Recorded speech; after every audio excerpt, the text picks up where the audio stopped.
January meetings are supposed to smell like optimism, coffee, resolutions, hollow smiles. Instead, Caleb Rothman turned the first gathering of the year into a cleanup operation.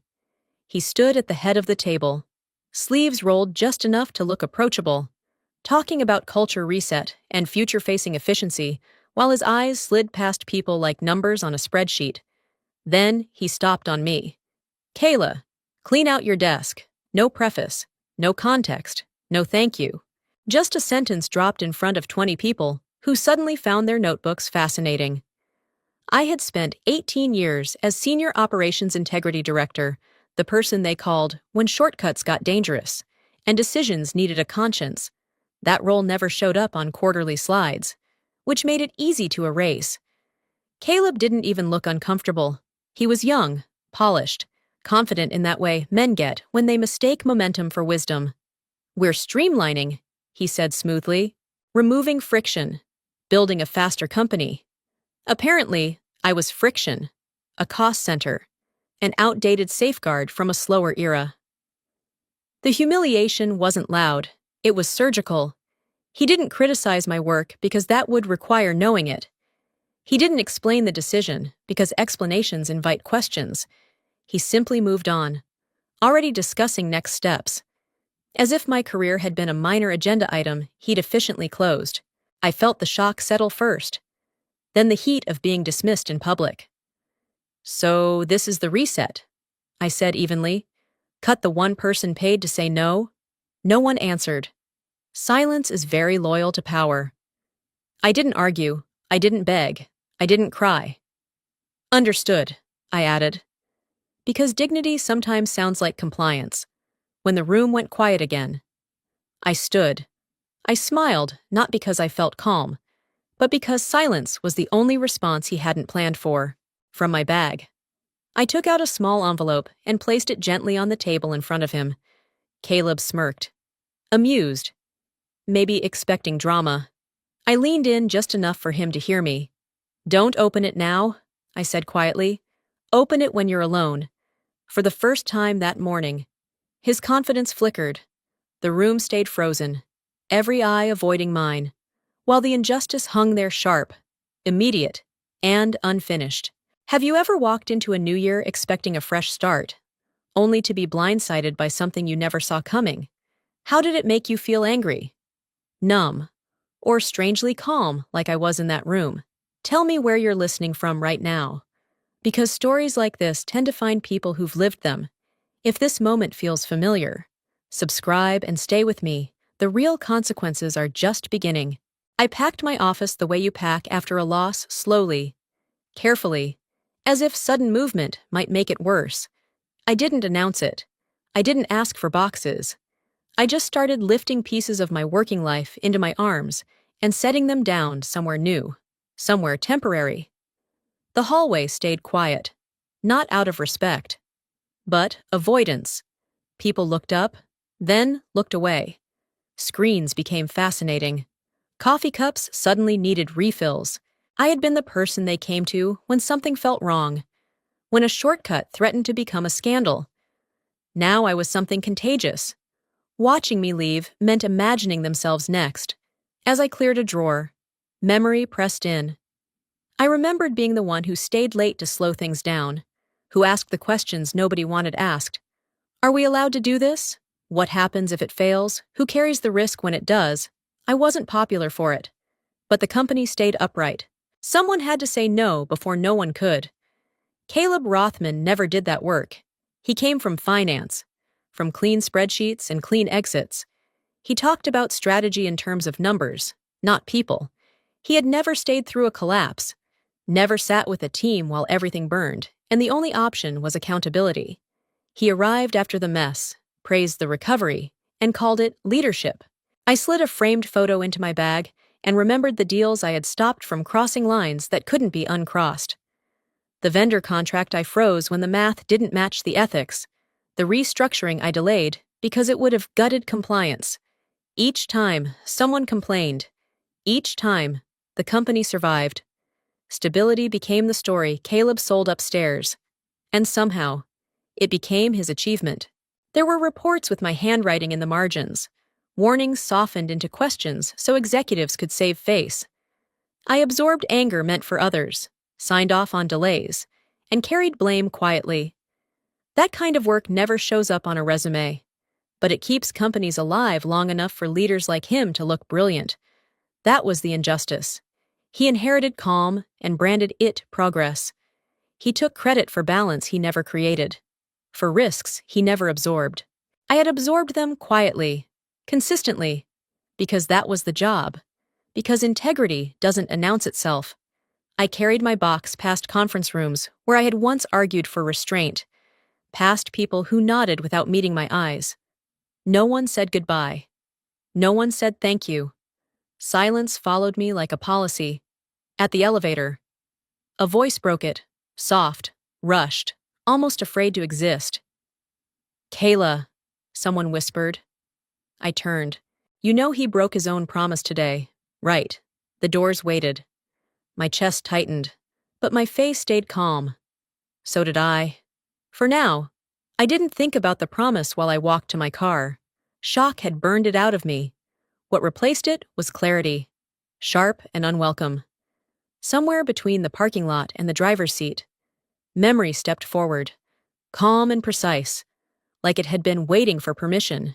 Years earlier, long before titles hardened into weapons, Ethan was still the COO. He wasn't cruel then, just ambitious and eager to be seen as steady. We sat in a small conference room with legal present, talking about transition plans and ethical continuity. The company was growing fast, and growth always brings temptation. Someone had to stay long enough to keep lines from blurring. Ethan nodded through the discussion. "We need stability through the end of the year," he said, "especially through New Year. No sudden exits." He framed it as leadership responsibility, as protection against chaos. Legal drafted the memo while we talked. It wasn't dramatic, it was procedural, deliberate, and boring in the way important things often are. The commitment was simple. I would remain through the new year to oversee integrity handoff and unresolved compliance matters.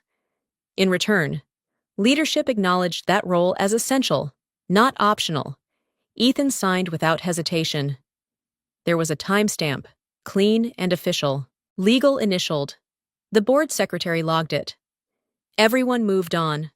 I didn't keep a copy because I was suspicious. I didn't keep it because I trusted him. I believed that a man who spoke that carefully about responsibility would remember what he put his name on. I believed the promise didn't need guarding. Promises, I thought, protected themselves. Driving home, the pieces aligned. Ethan today wasn't the man from that room. He spoke faster now, louder, surrounded by applause instead of questions. But documents don't age the way people do. They don't forget what they were created to do. The realization settled quietly. This wasn't personal retaliation. It wasn't emotional leverage. It was structure doing exactly what it was designed to do when memory failed. Ethan could forget the meeting, the context, even the intent. The system could not. I pulled into my driveway and sat there longer than necessary. The anger stayed contained, compressed into something usable. I wasn't panicking. I wasn't celebrating. I was thinking. Ethan didn't remember the promise. That much was clear. But legal remembered. The board secretary remembered. The timestamp remembered. And for the first time since the meeting, I understood something with complete certainty. I hadn't been erased. I had been activated. The calm came from that knowledge alone. When systems are built correctly, they respond without anger or mercy.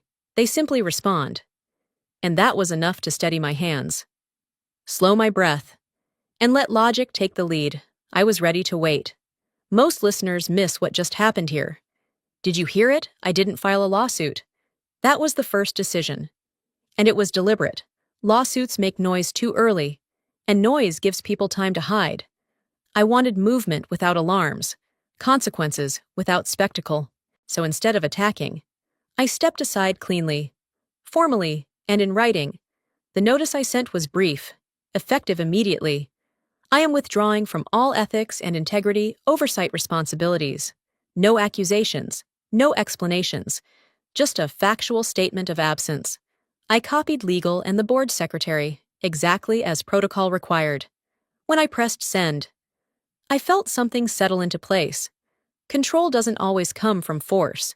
Sometimes it comes from letting go. Within days, the systems I had quietly buffered began behaving like systems without buffers. Emails that once stopped at my desk kept moving. Questions that used to be softened were forwarded raw. Decisions went through without the extra layer that asked, "Are we sure I had been the pause?" Without me, nothing paused anymore.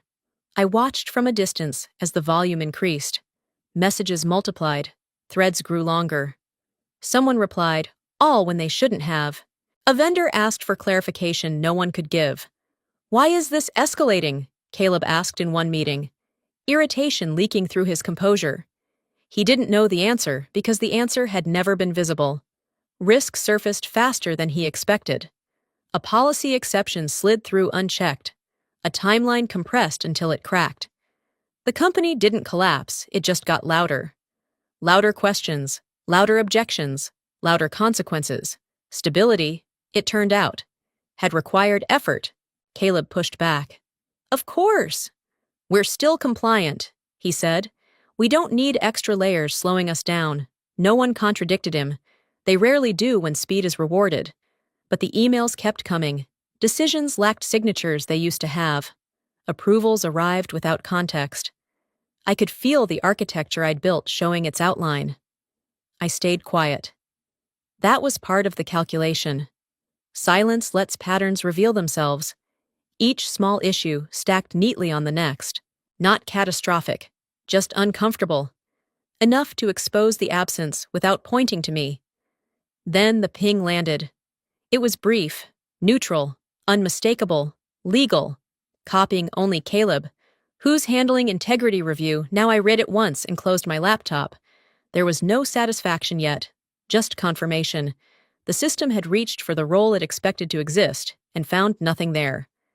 That question wasn't an accusation. It was a mirror. Caleb would answer it soon, and when he did, he would finally see what he had removed and what removing it had already started to cost. The first crack didn't sound dramatic. It arrived quietly, disguised as a routine question from outside the building, and that made it more dangerous. An early-year decision Ethan approved, a fast-tracked partnership meant to signal momentum, was suddenly being challenged by an external watchdog group. Not accused, not condemned, just questioned. That was enough. I felt the tension before anyone said my name. Reporters called the communications office, asking why certain safeguards had been bypassed. Analysts asked how the risk had been assessed. Ethan's language, usually confident and polished, started to wobble. He spoke in numbers and speed. But no one was translating the ethical context anymore. Without that translation, his answers landed flat. I watched the reactions ripple outward. Emails grew careful. Meetings ran longer. People hesitated before committing. Ethan noticed the shift and didn't like it. "This is overblown," he said in a leadership call. "We're compliant. We're within policy." Compliance, without interpretation, sounded thin. He pushed back hard. "We can't let outdated thinking slow us down," he added, his voice sharpening. Then, inevitably, my name surfaced. "Kayla overstayed her relevance," he said later. "According to someone who was there, we need progress, not gatekeepers." It was easier to dismiss a person than to confront the vacuum they left behind. The media didn't care about that explanation. They asked who reviewed the decision. They asked what checks had been applied. They asked whether leadership had considered downstream impact. Each question required judgment, not metrics. Each answer needed a moral spine. Ethan had removed that spine and was now trying to stand straight without it. I didn't celebrate. Satisfaction stayed contained, folded into patience. This wasn't collapse, it was exposure. The decision itself wasn't catastrophic, just poorly framed and insufficiently filtered. Exactly the kind of situation I used to intercept before it reached daylight. Ethan grew defensive. He blamed advisors. He blamed timing. He blamed resistance to change. We're being punished for moving fast. He told the board. No one argued. But no one fully agreed either. Silence again. But this time, it leaned away from him. Then came the meeting that mattered. The board reviewed the situation, not angrily, but methodically. Questions were asked, timelines examined. And finally, the chair leaned forward and spoke the one sentence that shifted the room. Why wasn't this filtered? The question hung there. Precise and surgical. I wasn't in the room. But I felt it land. That wasn't about the decision. It was about absence. And once absence is noticed, it can't be unseen. This is where careful listeners lean in. Are you still with me? He opened the card later that night. Alone. Exactly the way I told him to. I know this because the timing fit too cleanly. And because silence has a pattern when it finally reaches someone like Ethan. Offices empty out. Confidence fades. And truth gets loud in quiet rooms. I wasn't there to watch, but I could picture it easily. The envelope was plain. Nothing dramatic. Nothing legal-looking. No threats. No demands. Just paper and weight. He would have expected conditions. Maybe a warning. Maybe a reminder of consequences. What he found instead forced him inward. Inside was one sentence. His sentence. A leader must never begin a new year by breaking a promise. No bolding, no commentary. Just the line he had delivered years ago to a room full of executives who nodded because it sounded right. Below it sat the date. Clean and precise. Anchoring the words to a moment he could no longer escape. Beneath that, his signature, unmistakable in its confident slant. And finally, one smaller line, written without anger or flourish. You said this. I believed you. That was all. There was no accusation in it, no leverage, no request for repair.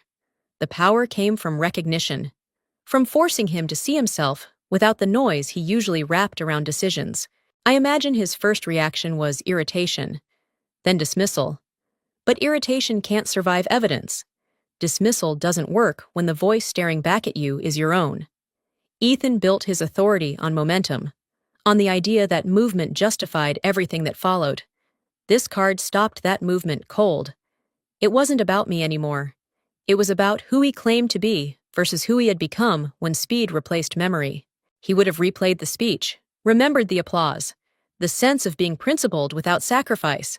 Back then, promises were abstract. Now one sat in his hands, dated, signed, and quietly intact.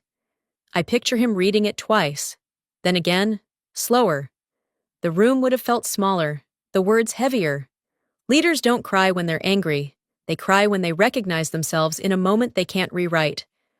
That's when he sat down, not dramatically, not defeated, just unable to remain standing while the version of himself he once trusted looked back without blinking. No assistants, no lawyers, no spin, just a chair, a desk, and a truth that didn't need witnesses. I didn't need to hear what he said next. Silence told me everything. The card had done what arguments never could. It returned ownership. And once ownership is restored, consequences no longer feel external, they feel deserved. I knew the denial would come next. It always does when someone realizes the ground has shifted beneath them. Momentum turns into defensiveness, confidence into noise. Ethan didn't reach out to me. He reached for protection. First, he called legal. Not to ask what was right, but what was survivable. He wanted to know if the card meant exposure, if the promise could be framed as informal, if intent mattered more than ink. The answer, I later learned, was quiet and uncomfortable. The record existed. The language was clear. The timestamp was clean. Then he called public relations. That call was louder.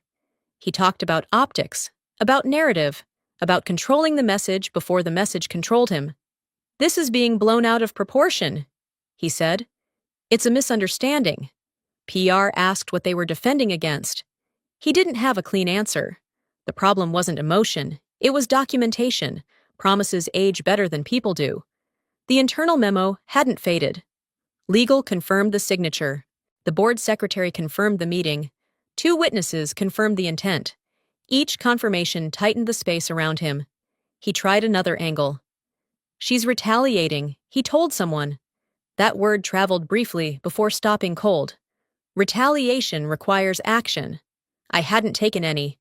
I had stepped back, formally, transparently, and within policy. Silence is hard to prosecute. Someone raised whistleblower protections, and that door closed fast. I hadn't reported him. I hadn't accused him.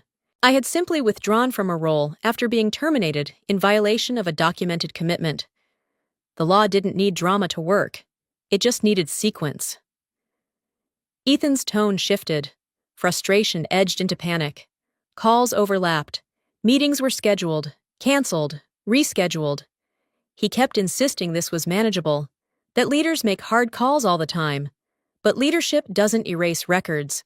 It lives inside them. What fractured his confidence wasn't confrontation. It was agreement. Too many people nodded quietly when the facts were laid out. No one rushed to reassure him. No one dismissed the issue as trivial. Silence. Again. Chose a side. I stayed removed. Distance was part of the structure now. I watched the pieces move without touching them, watched denial exhaust itself against permanence. The louder he pushed, the more brittle he sounded. The message arrived without warning, a short notice from the board administrator. Neutral in tone, precise in timing. An emergency meeting had been called. No agenda was shared, no preparation time was offered. And for the first time since this began, Ethan wasn't in control of the room he was about to enter. They didn't invite me to the boardroom to sue anyone. That surprised Ethan. It surprised me, too. The email was brief, respectful, and clear the board wanted an explanation, not a spectacle. I arrived with a single folder and no lawyer. Because this wasn't a fight, it was an accounting. I spoke only when asked. Short answers, precise language, no emotion to grab onto. I explained the promise, the meeting, the signature, the timestamp, the witnesses. I explained why I didn't keep a copy out of suspicion, but out of trust. I believed leadership meant memory, I said. Nothing more.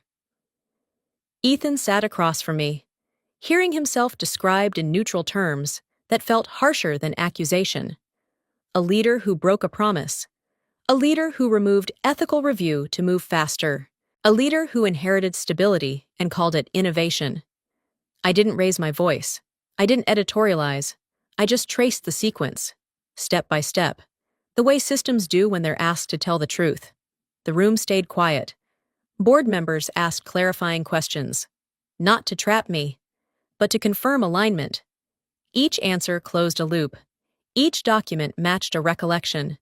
Each witness affirmed intent. Ethan tried to interject once. That's not how I remember it, he said. The chair nodded and replied. Memory isn't the standard here. I could see it then, the mirror effect. Ethan wasn't being attacked. He was being reflected. The words he once used about responsibility were now applied to him without adornment. Speed versus stewardship. Momentum versus duty. The contrast didn't need commentary. I explained my withdrawal from the ethics role. I didn't sabotage anything. I said. I stopped absorbing risk that wasn't mine to carry. That landed. Several heads nodded. Someone asked who had filled the role since my departure. No one answered. In that pause, I felt the exposure turn collective. It wasn't about blame anymore. It was about recognizing a missing function, a gap that had been disguised by confidence and pace. The board members exchanged looks that said the same thing without words. They had mistaken quiet protection for bureaucracy. And they had been wrong. That silence told them what they needed to know. The balance they'd relied on wasn't a policy, it was a person. Remove the person. And the noise begins. Not failure exposure. Ethan looked smaller by then, not diminished, but unarmored. He realized the room wasn't choosing sides, it was choosing structure, accountability over narrative, process over posture. The chair closed the discussion calmly. We need to stabilize decision flow, she said. Effective immediately. Ethan will temporarily step back from final approvals while we restore integrity review. No gavel, no drama, just a sentence that changed the shape of power. I gathered my folder and stood. The mirror had done its work. And the truth, once reflected, didn't blink. I walked out steady, knowing exposure had finished its job, and the system had chosen correction. The collapse didn't arrive as an explosion. It unfolded like gravity finally noticed. Headlines framed it as a New Year ethics scandal. But what they were really documenting was absence. Questions multiplied, timelines resurfaced, and decisions once praised as bold were suddenly examined under light that refused to flatter. Ethan lost credibility first. Interviews stopped, invitations dried up. The tone shifted from admiration to distance, the corporate version of a step backward. Power followed reputation out the door. Authority without trust is just a title, and titles don't survive scrutiny. No one defended him. That part was quieter than I expected. People didn't attack, they simply didn't step in. Silence again, choosing its side. The board restored interim safeguards, committees, reviews. Everything Ethan had dismissed as friction returned. Methodical and slow. The company didn't panic, it corrected. I was asked if I would come back. Not officially, not with fanfare. Just a question passed through channels I still respected. I answered once. Clearly. No. Not out of bitterness, out of clarity. Returning would turn resolution into reversal, and I was finished negotiating with the past. Instead, I accepted a different offer. Higher up, broader scope. A role built around ethics rather than tolerance for it. It came without promises, because the structure itself was the promise. I left with my name intact and my spine straight, which felt like justice enough. The media cycle moved on. As it always does, what stayed behind were changes that didn't trend. Revised approval flows, documented handoffs, language that slowed decisions just enough to force responsibility back into the room. Justice isn't dramatic, it's procedural. What surprised me most was how quickly the narrative changed inside the company. Hallway conversations softened. People spoke carefully again. Decisions paused. Questions reappeared where silence had been rewarded. It wasn't fear driving that shift, it was relief. Someone had finally named what everyone felt, but avoided saying. The system didn't need a villain, it needed correction. I watched from the outside as governance did its quiet work.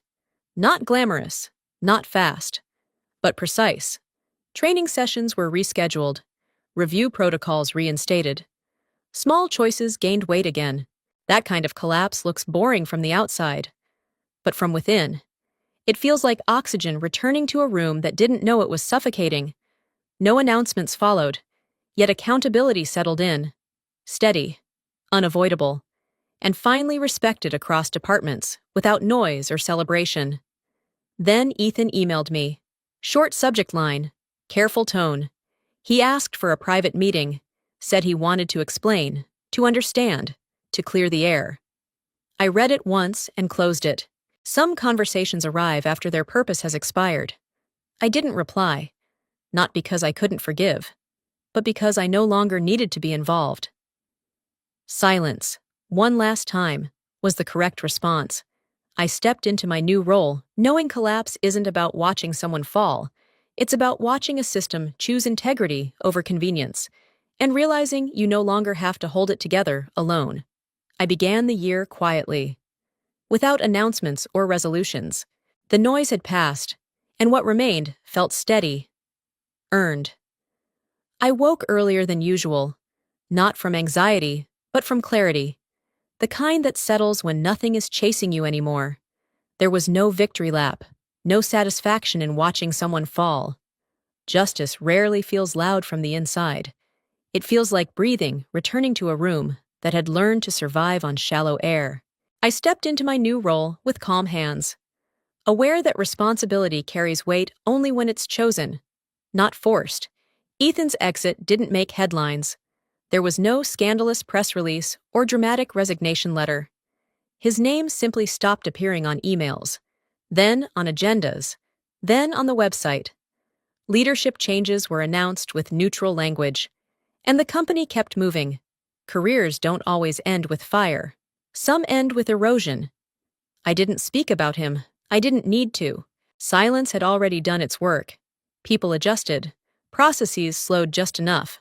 Questions were welcomed again. The systems I once protected were no longer dependent on one person. That was the point all along. One afternoon, a colleague forwarded me a link. Someone had resurfaced an old internal video, part of a leadership archive no one watched anymore. Ethan stood at a podium, younger, measured, saying a line that once sounded aspirational and now sounded exact. A leader must never begin a new year by breaking a promise. It traveled quietly, shared without commentary. No one needed to explain it. Context had arrived on its own. I closed the message and went back to work. My year had finally begun, not with revenge or validation, but with alignment. Justice didn't require my anger, only my memory. And memory, when it's honest, is enough to keep the future from repeating the past. Justice doesn't scream, it remembers.